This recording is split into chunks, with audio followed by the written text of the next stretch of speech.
We're about to watch a video by Educated Hebrew.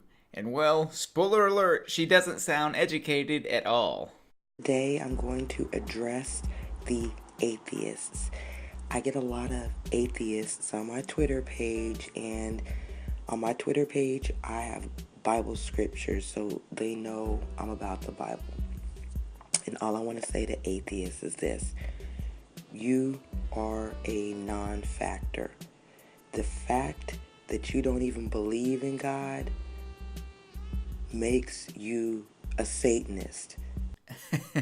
I can already tell there will be no intelligence found in this video since you can't even understand the definition of the people you are addressing. I don't even have to define atheism because it's right there on your screen, literally in front of your face.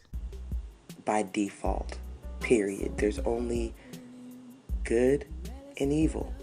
That's it. There is no in between. So you get on my page, you want to tell me about how God doesn't exist and all this other crap. You know what? I don't care what you believe. I really don't. If you don't care what we believe or what we lack in belief, then why are you making this video? I know there is a God because I am one of his chosen people. And yes, we messed up. We did wrong. Okay, and we're paying for it.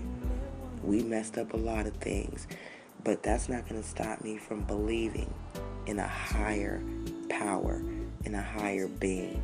You're one of God's chosen people, eh?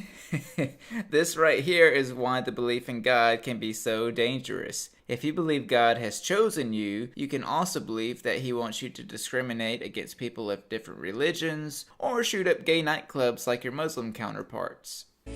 And for atheists who think, you know you're going straight to hell, right? There is no way around it. You are going straight to hell. And if you read the scriptures, especially in the Apocrypha explains in detail how people are going to be dragged into hell, screaming. The angels are going to be beating them because they're not going to want to go to hell. They don't feel like they deserve to go to hell. But you know what?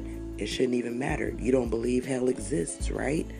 Wait. Do you personally believe that people who lack belief in God should be doused in gasoline and then set ablaze? It's actually worse than that if you believe hell is eternal. So, what kind of maniac are you? What a loving personality you've got there. So, you keep believing whatever fantasy you want to believe. I get irritated at the fact when you get on my case telling me what I need to believe. The events that are happening in this world today are due to my God, the God of the Hebrews. He is doing these things. He is the Almighty. He is the powerful.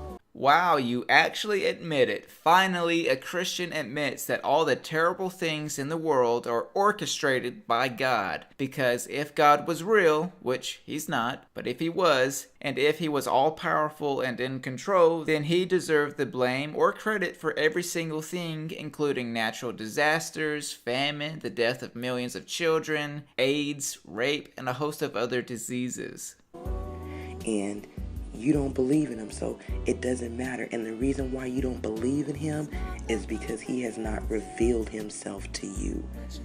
Congratulations on admitting something else most Christians won't confess, and that is, God hasn't revealed himself. If God was real, he is super good at hiding every single piece of evidence of his existence. But wait a minute, if you admit that that's the reason we atheists don't believe in God, how can you judge us? How can God judge us for that matter? It's up to him to prove himself to us, otherwise we'll never believe. Why would I believe in something that there's no evidence for? Why would God expect me to believe in him when there's no evidence for him? Why would I believe in him when he's hiding evidence for him? You're not his people. And even when he does reveal himself to you, you don't believe it anyways.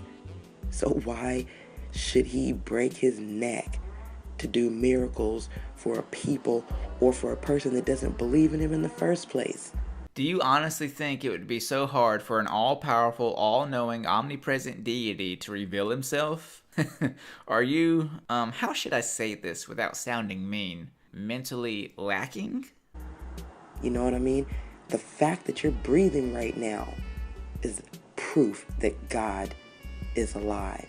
The fact that you're talking right now is proof that an omniscient, omnipresent, invisible penguin is real. Do you see how silly that sounds? You're going to tell me, oh, it's science. The air does this and this and this and this, and there is no God, and everything just is because it is. I mean, really? And you know why? That's why when the flood comes, just like in the days of Noah, when the flood came, the first people that it took out were all the evil. He saved all of the righteous, which was only a handful. Everybody else was wiped out in the flood.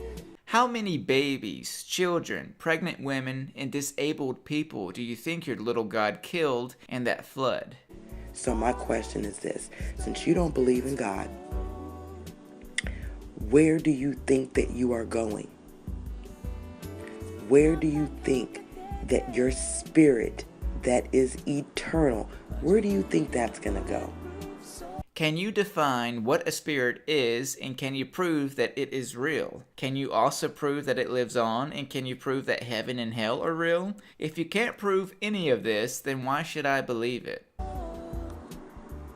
Do you really believe that you're just going to be sitting somewhere in limbo when the signs are being shown from God himself, letting you know he's manifesting himself and showing you his power? And of course, you're never going to believe it, and that's okay. What the fuck are you talking about? That's you. You have to deal with the wrath of God. Okay? And all I can say to you is I hope you're ready for it, and good luck.